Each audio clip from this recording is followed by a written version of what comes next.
Hello, everyone, and welcome to another edition of the Two World Podcast. I've really been looking forward to today's episode, in which my co-host, who is I'm Barney. And our guest, who was on previously, who is Lena, can gather together and discuss something that we have all enjoyed, and that is the Legend of Zelda games. We had this idea after our last podcast, and we finally have found time to all gather and discuss. And so been looking forward to it, and here we are. And so to get us started, I just am wondering if each of us could say a memory that we have from playing a Zelda game to get started. And so while you both are thinking of yours, because I didn't cue my co-hosts here, I'm just going to share one of mine and then I'll hand it over to them. But one of my first memories was actually playing the second Zelda game that came out on the Nintendo Entertainment System. And back in that day, a lot of the cartridges were actually a gold plastic. The game I'm holding up here is the gray cart version, but I remember taking it out of the box, and it was different from all the other cartridges I had because it was golden. And I thought, oh, not only does it look special, it just feels unique. And so I remember putting it in and queuing it up, and that opening music playing and the scroll on the screen of the story. And I was sucked in. I was sucked into the world of the Legend of Zelda. And so that was probably when I was about 10 years old, I think, is when I played that second one, Zelda 2. But my friend, I've mentioned him before in other podcasts, had the first one.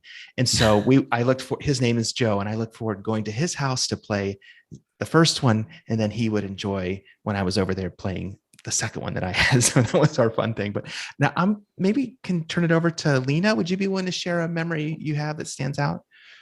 Yeah, sure. So my first big memory of playing Zelda was from Link to the Past. It's we had a family sort of little overnight vacation to Fort Wayne, Indiana, where we just had a hotel room and went shopping, and going to the mall was a big deal. And my parents had decided to purchase a Super Nintendo, and the first game we bought for that was Zelda Link to the Past. So we purchased that, went back to the hotel room and stayed up, my brother and my dad and I, and played that game all night long. And I got to go first. And that was the most awesome thing in the world around that time. I think I was about 10 also. Amazing. How about for you, Barney? Yeah. I remember, I think I rented the first Legend of Zelda, and I was also really impressed by, wow, this gold cartridge. And then I played it and I thought, what is this game? It's so hard. and can I take the candle and burn down every tree? Is there something here? And then, and I rented it. And of course I gave up on it because it was so hard. And then later I rented the second one, and I thought, what is this game? It's completely different from the first one, and I'm not sure if I like this. But somehow I had the chance to play Ocarina of Time on the 64. And then I thought, wow, what is this game? This is amazing. And that was when I really fell in love with the Legend of Zelda series. Wow. I love how each of us have a different entry point, but there's like this common thread of enthusiasm that we share for the series. And Barney, you had a really interesting question that you sent out by email, and that is related to our personality types. Would you be willing to kind of pose that question to us again? Yeah, and I can answer first, but I'm curious, the nice thing about Legend of Zelda, and maybe it's pretty different from the games at its time, is it's not linear. You can kind of, in a way, make your own path through it. So in my case, finally, and with the help of the internet and this Nintendo Game Watch here, I was able to, and also Jacob's recommendation, play the first one and beat it. And then there's a second quest, and I think in one of the dungeons, in one of the castles, you get the magic book like really early on, but it doesn't do anything unless you have the magic wand. And so I thought, well, I don't like this. So I stopped that dungeon, made my way to dungeon 6 to get the stepladder, and then made my way to dungeon 8 to get the magic wand, and then went back to dungeon 4. So Interesting. yeah. And the same way with Ocarina of Time, there is one dungeon that you have to start with, but then I do whatever I feel like and try to do things out of order. And like when you become an adult, like the first thing I do is get the iron boots and then try to beat the water temple, which is way out of order of the way that you're supposed to do things. But I don't know if it's just my personality is just trying these new things, seeing if I can do something different to the story, and like maybe catch the game getting confused. But what about you guys? How is it that you usually play these games, or memories of playing these games? Well, I can tell you, Zelda: A Link to the Past probably taught me a lot about perseverance and showed me how much of a completionist I was and would become.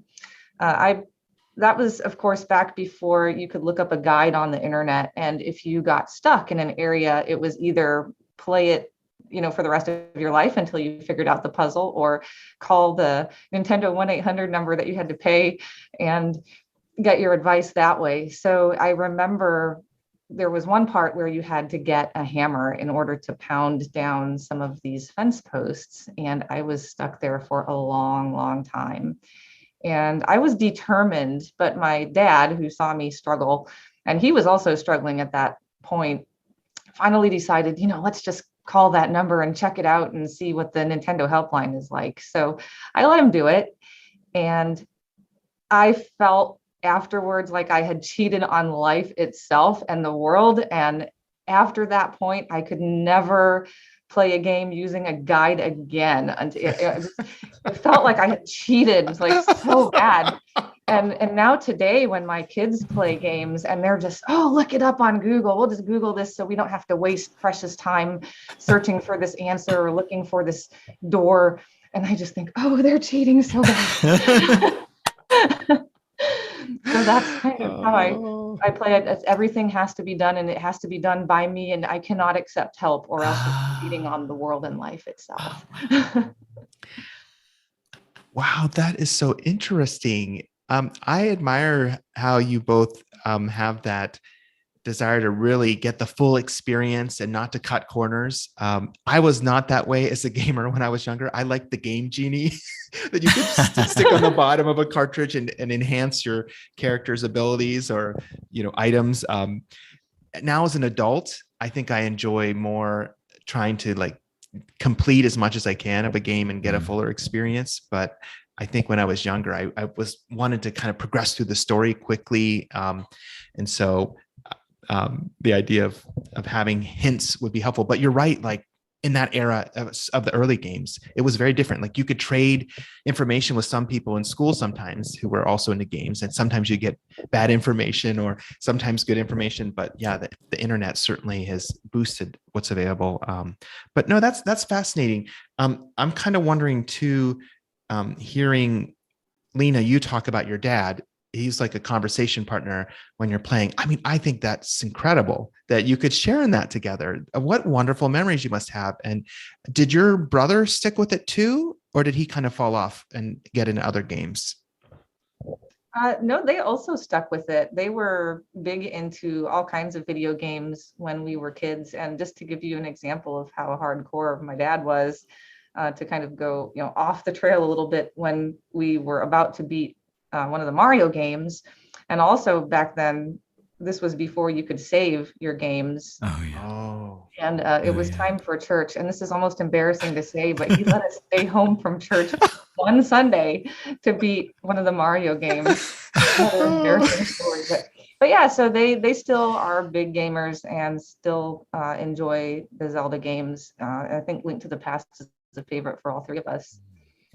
Oh yeah, that has to be with that memory of even playing it in the hotel room. It's just, I mean, I don't blame you. Just couldn't wait to open it and test it out. I really agree.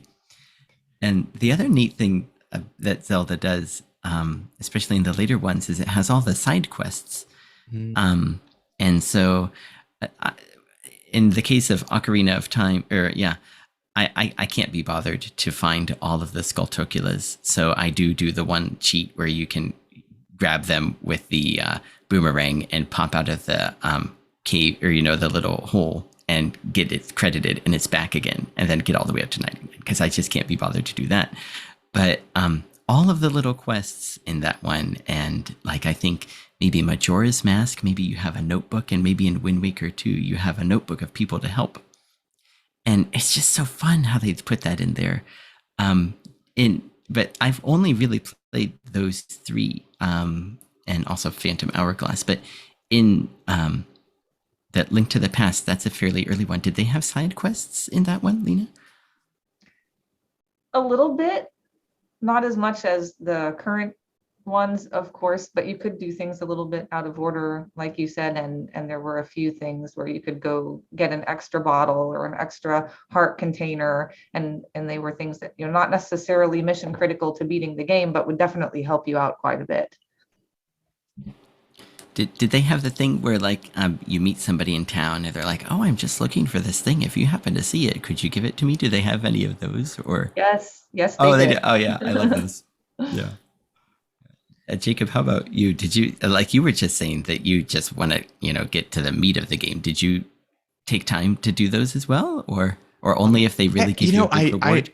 As a young gamer, I didn't really, but now as an older gamer with some of the more recent titles, I've really enjoyed side quests, particularly with Breath of the Wild. I found that to be a really interesting way to explore the world and go at my own pace, and kind of have that element of discovery, just trying different things and not necessarily just trying to quickly resolve the task of the main story arc.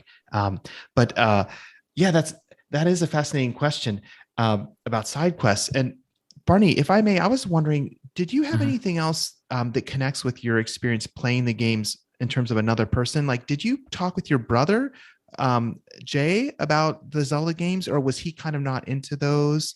I know you were gamers in the Nintendo era together, the NES era, but did you talk about any Zelda stuff together? I think that Jay, I think maybe his friend Chris often did, and was familiar with that one. So I could kind of ask Chris through Jay and find out information that way. But because he was older than me, and he was such a cool guy, I could never talk to him, and Craig really liked sports games most. And I didn't really have the chance to play, with anyone until I was in college and with Ocarina of Time. Okay. But, Interesting. Interesting. Well, maybe if I may just piggyback on this theme of also playing with others. One thing that's been very special for me recently, Barney had mentioned the Game and Watch, is been playing with my daughter. It wasn't something that I had planned. In this picture that I'm sharing right now, that's us sitting together in her room, and she's playing a little Game and Watch that's maroon, and that's a Game and Watch for the original Mario games. And then I'm playing the green one, which is the Zelda edition for the original Zelda games. But we would swap back and forth. Whenever she would want to, she'd say, "Okay, Dad, I want to play the Zelda one now." But the thing is, I had these sitting on my nightstand, and I hadn't planned to play them with her.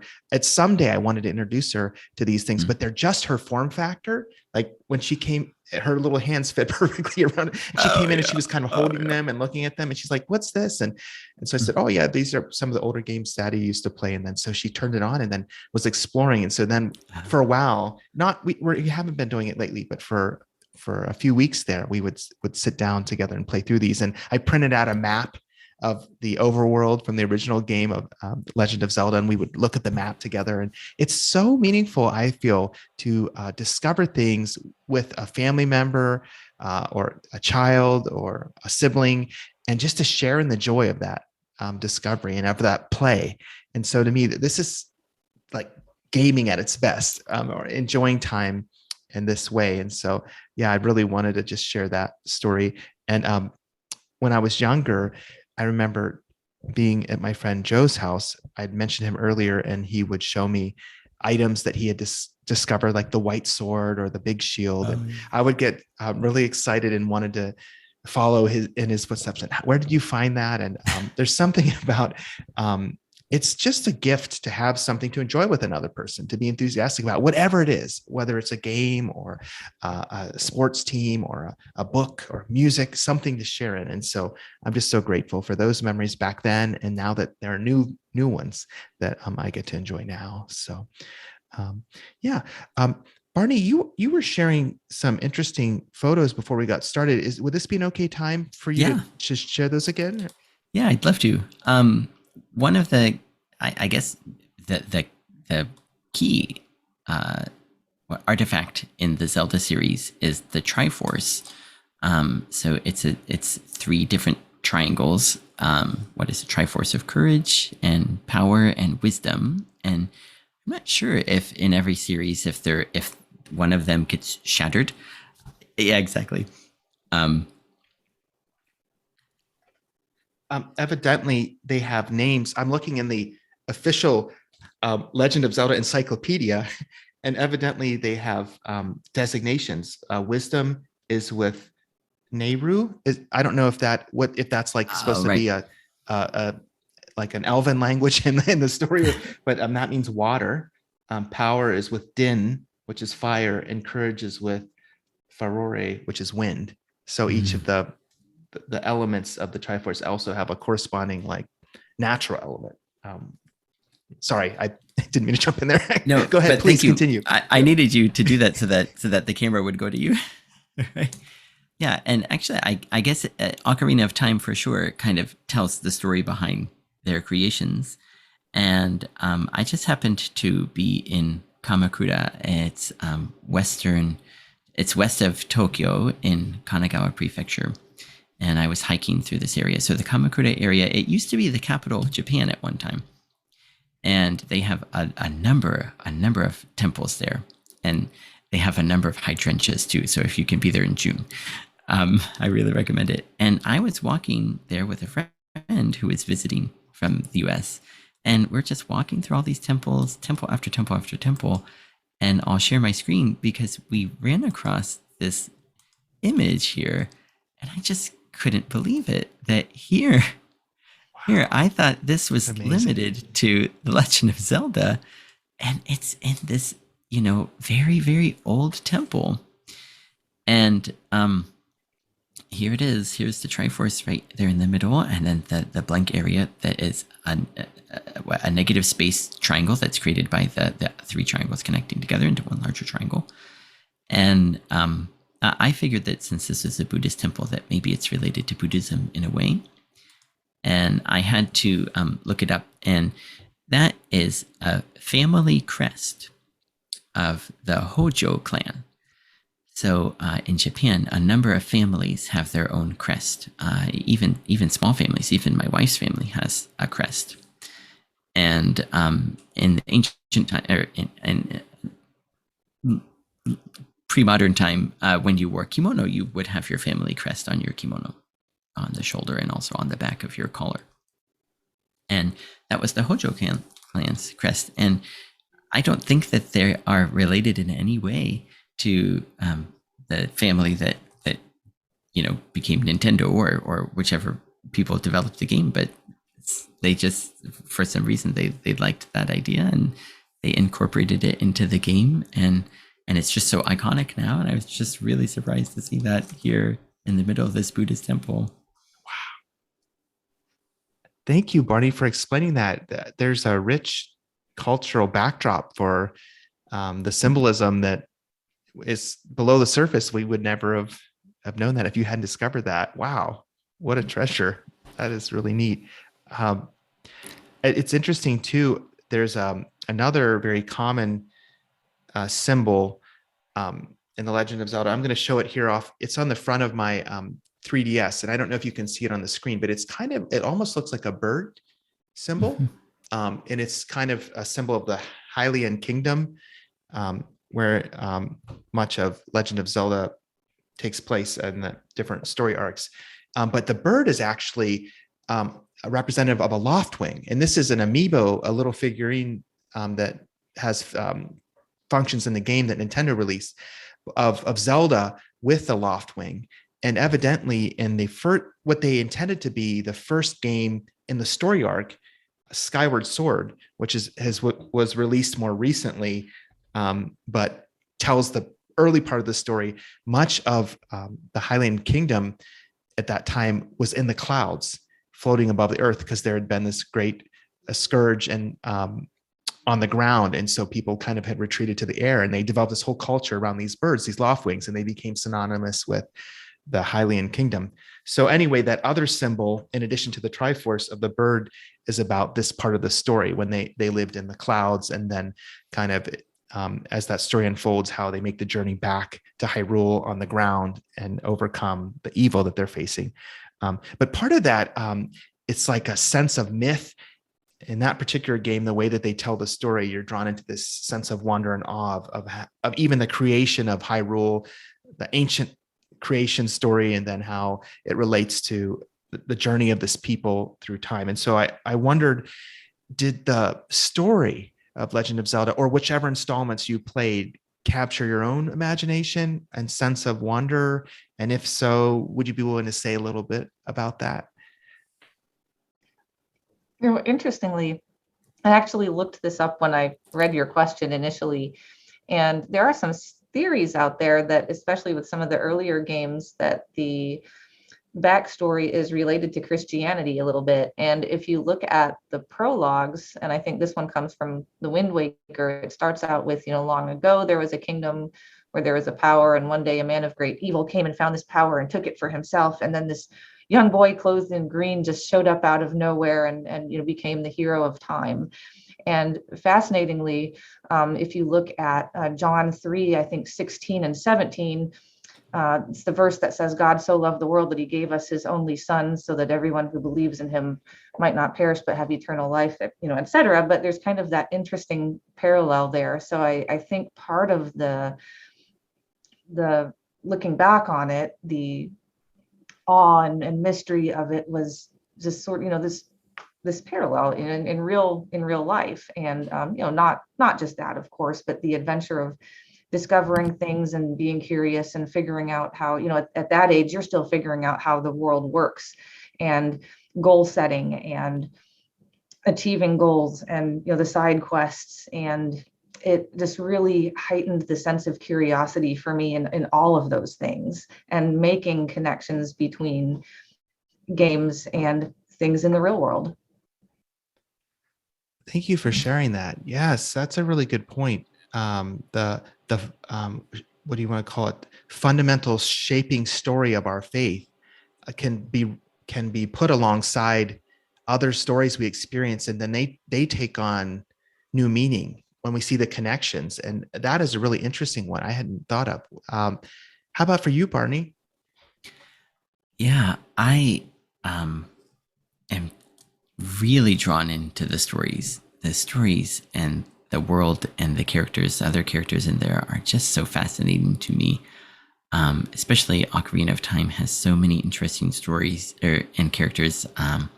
The kind of little fairy girl who's your best friend at the beginning, who really she just likes you so much, and she's so, that they can't leave the woods, and she meets you on the bridge there, and she knows that you're leaving, and it's just a game, but it's this heart-wrenching scene where she stands and watches you, and you kind of turn back, and then you run off to your adventure.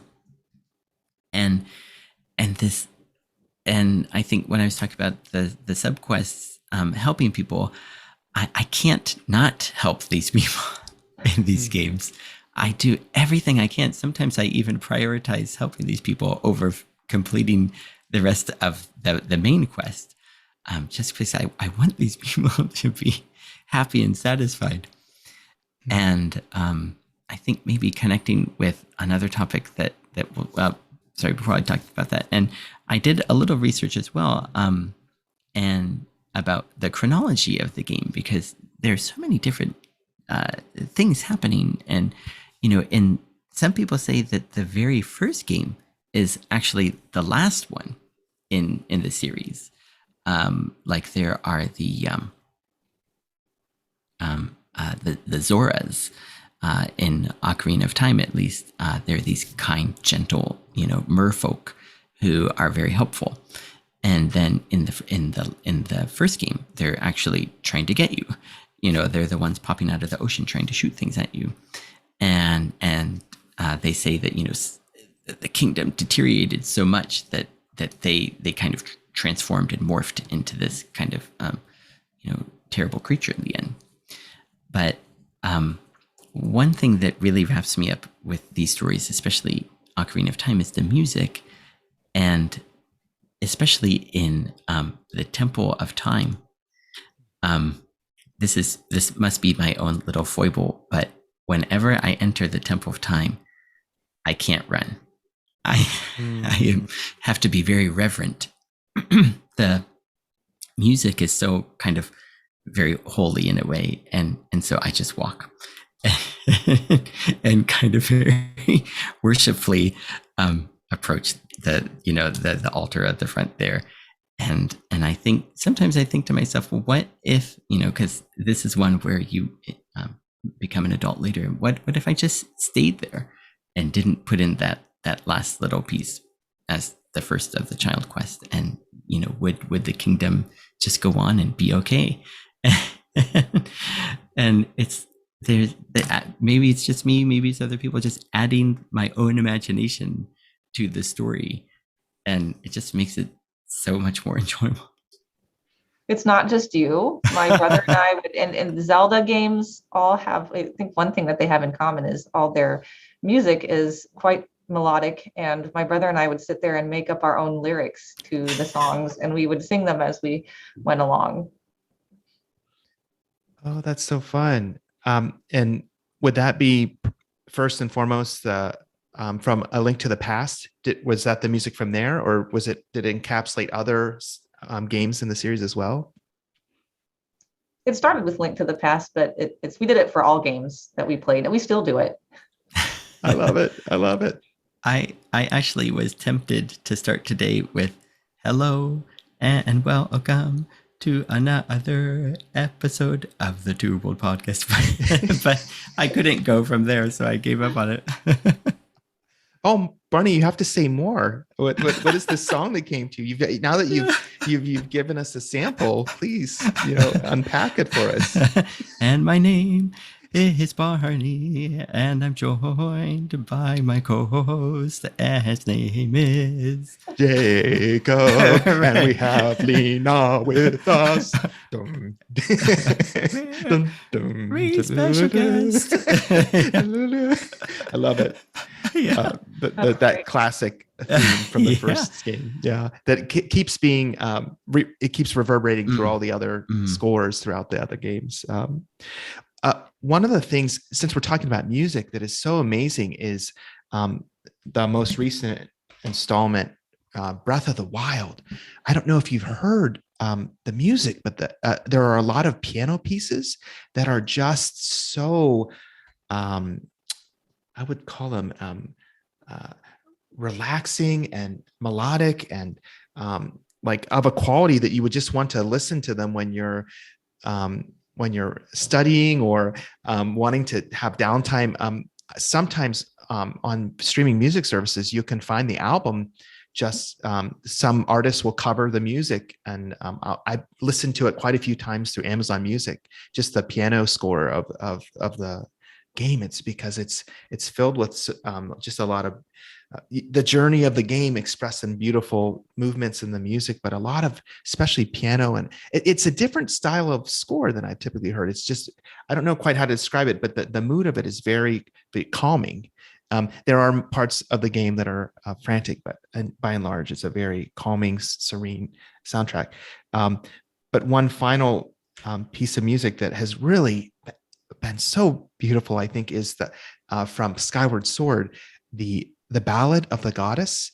And Zelda sings this song at one point in the story as she's explaining to Link her role in that particular game, and it's just it feels like it's inspired by like Celtic music. Maybe it has this harp melody. It's this kind of classical, maybe like a Renaissance era, some element of the singing from that. But if you ever have a chance to look it up on YouTube, Ballad of the Goddess from Skyward Sword, it's just a beautiful song. And so I think the music serves the story and elevates the game and our experience. And I think so do the aesthetics and the art. And so I wanted to ask you, do any of you, I know we've talked about some of the symbols, but is there anything about the art style that you have particularly enjoyed? Or is there some part of that that stands out to you as noteworthy, or kind of curious from that standpoint? Link to the Past is my gold standard for any good game as far as graphically. The new games that come out today have beautiful graphics and all the 3D graphics. And I find those a little bit harder to play sometimes. There's just something about that overworld view. If a game comes out that simulates or emulates that art style, I will gravitate towards that game even today. That's really interesting. I heard that when the developers at Nintendo were working on Breath of the Wild, they, at the same time as having the final 3D version, were working on an overworld simplified version. That's that kind of play style you're talking about from Link to the Past. And the developers were using that to chart out the world. And it's kind of like, oh, could you release that too as a little side game? I'm sure we would really enjoy that. Yeah, that's a good point. Yeah, how about for you, Barney? Yeah, I love the two series. The two series I know of. On the DS, it was Phantom Hourglass, and then on GameCube was Wind Waker. The art style is so different from the other ones. It's more. The lines are much softer. It's a little cartoonish in a way. Feels animated, and I love the environment. I love the geography there. It's really like in an island, out in the sea. And I think in Phantom Hourglass, even Zelda is masquerading as a pirate. And it really has that wonderful feel to it. And it's just so interesting. And in Wind Waker, when you're on the boat, Link's cap is waving in the wind a bit. And it just has that nice feel to it. And if I can just say a little more about music, Lena really, she changed my world in college when she gave me a symphonic version of the Ocarina of Time music, and I still listen to it very often, and I'm not embarrassed to say that I think it's been more than 20 years that I've been keeping a list of every time I listen to a different album. And it is at the very top of the list of the most listened to albums that I have. It's beautiful and relaxing. And again, it's the music. It evokes those memories of playing the game. And then when it's done in a symphonic form, it's just so much richer. And it's just, I don't know, Lena, how did you find that album in the first place? Oh, that is a good question. There was a time when I was looking up, remixes of all kinds of game music, and that one popped up somewhere, and I downloaded it, and I've also been listening to it ever since then. Yeah, it's amazing. Have you heard that one, Jacob? I don't know that I don't know that I have. I wonder if there's any way to find it on a streaming service, or if it's widely available. I wonder. I'll search it for you. And thank you. Change your life as well. I think that there are some. I've listened to a number of compilations by symphonies who have covered like prominent video game music, and I think I might have heard one selection from that game on that one of those compilations, but I haven't heard the full, and I would love to hear the full collection of songs. So I'm just wondering, Lena, had you ever heard that before from Barney? Did you realize that made such an impact on him? No, I had no idea. Oh, That's great. So I remember very clearly. I was saying, I think I was probably playing the game in my roommate. My roommate had the game, and I was playing it, and I think Lena was there. And I said, I just love this music, and I said, I just wish, wouldn't it be so neat if some orchestra did this? Wouldn't that be so amazing? And she's like, well, they did. Let me share it with you. Whoa. And that was the beginning. I listened to it even today in the car. It's just amazing. That's so cool.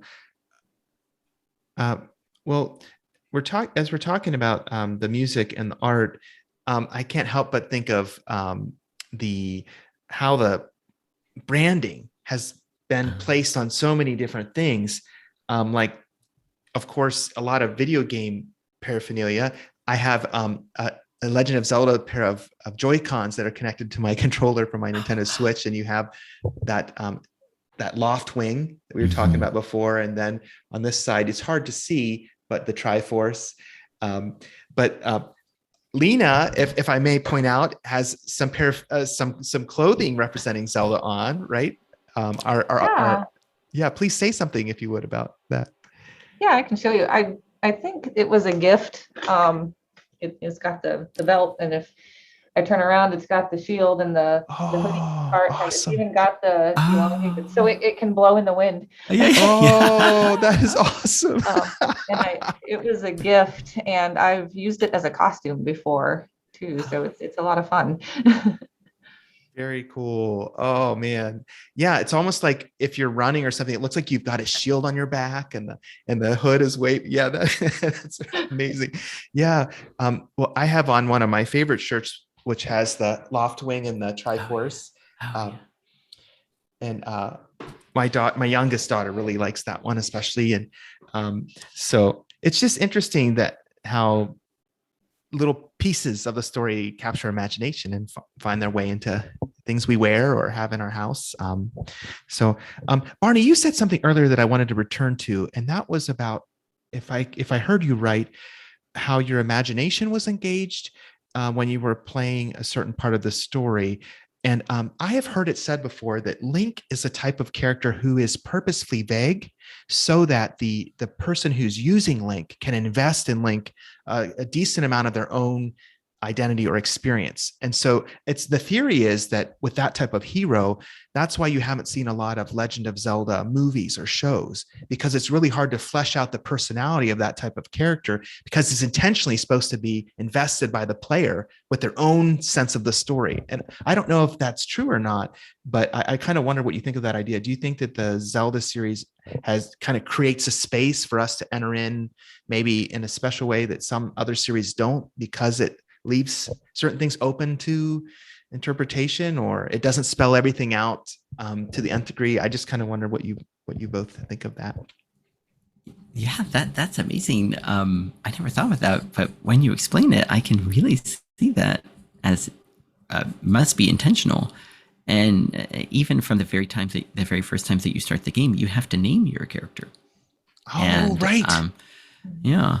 And at least in Ocarina of Time, your little fairy helper and the other people, they refer to you as that name, whatever name that you chose. They don't refer to you as Link. And that's a very good point. It's just this kind of general character that I'm sure in that way, it's much easier to identify with. That's interesting. I don't know if either of you have seen the old Zelda cartoon, I think maybe early 90s, and whoever created that interpretation of Link, you'll have to correct me if I'm wrong, Barney, but they kind of made him a little bit, I want to say irritating, in the sense that whenever he would interact with Excuse me, princess. Exactly. Yeah. That's right. And sometimes my husband will say that to me, excuse me. Still going back to that sort of annoying version of Link, where he's, sometimes not a very nice guy. But I think that, to me, is an outlier and a little bit different from how he's portrayed in the games. Because I think, like you said, in the games, he's more of a vague character, and you can apply your own imagination to. Yeah, and he's not always the best at everything, and like keep talking about this, but Ocarina of Time, you're trying to sneak past the guards, and the guards can easily catch you, and they just chuck you on your bum. And also later, when you go to the camp kind of in the desert that's run by women, and they don't want to accept you at all, and they later throw you in jail. He's not just this dashing, handsome, all can do anything hero. He's, I guess, getting back to what Jake was saying, he's a lot like us. He has his things that he can't do, and he has his things that he has to try very hard to be able to do. And like Lena was saying too, that if we don't persevere, we won't get through. We won't get the reward that we were hoping for. That's really a good point. Thank you for sharing that. And I'm wondering if there are any other questions or thoughts that either of you would like to share before we draw things to a close.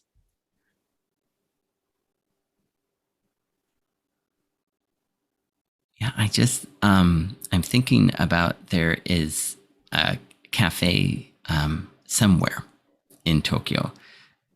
There is no placard. There is no address on Google Map. And you only can find it by being invited there. And it's filled with, it's run by a former worker at Nintendo, and it's filled with memorabilia and former game designers, and even, I can't remember his last name, but the person who wrote the music for Zelda goes there on occasion.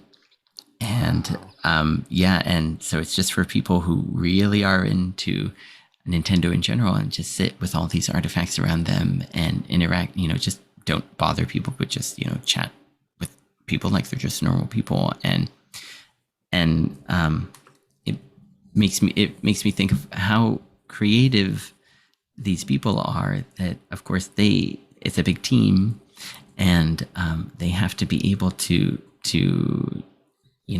manipulate the software and get it to do what they want it to do, which is very technical and takes a lot of skill in that way. But then they have to be so creative to come up with these stories, and whatever it is that started out with this gold cartridge and this vague idea of what you're supposed to do and how, it turned into this history, into this encyclopedia, into this merchandise, and into this imagination capturing story and adventure that we just don't see in a lot of other games out there. And it has lasted. I don't know, when was the first one? Was it 87 or 88 or so? It's lasted all those years.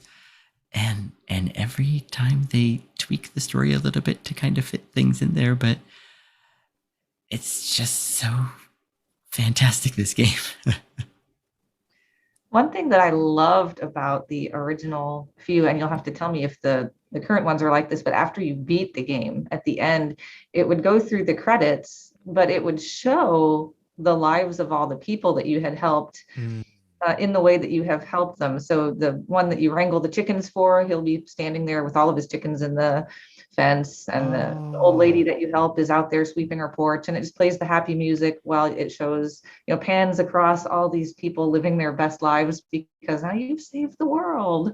Yes. Oh, what a satisfying way to reward and to give you a sense of closure at the end of the story. To celebrate. I think that they do a version of that, and it feels like it in the modern games. I think at least in Breath of the Wild, there's that at the ending. I'm trying to remember, but yeah, that's a really good story mechanism to kind of let the player know, oh, their lives have been changed by what you've done. Yeah. And I just am so grateful for you both taking this time to explore this topic and jump in and share enthusiasm and passion. And I feel like it's been real refreshing and exciting. So thank you, Barney and Lena, for taking this time. And maybe I'll turn it over to Barney to close our episode. Yeah. Thank you, everyone, again for joining us for another episode of Two World Podcast. We hope that you could relate to much of what we were talking about, and didn't mind some of the really technical things that we mentioned, like Skulltoculas and Loft Wings, and look them up if you don't know. But we also hope that you can see the kind of the wonderful things that games can do. They can bring friends together. They can give you invaluable time and these wonderful memories with your family and friends as well. Spark the imagination, and very wonderfully, they can kind of make you think about the world around you and about your life of faith, about symbolism, and about the things that are even more important to you each and every day. So thank you for joining us again, as always, and we look forward to seeing you guys in again the next episode, and goodbye.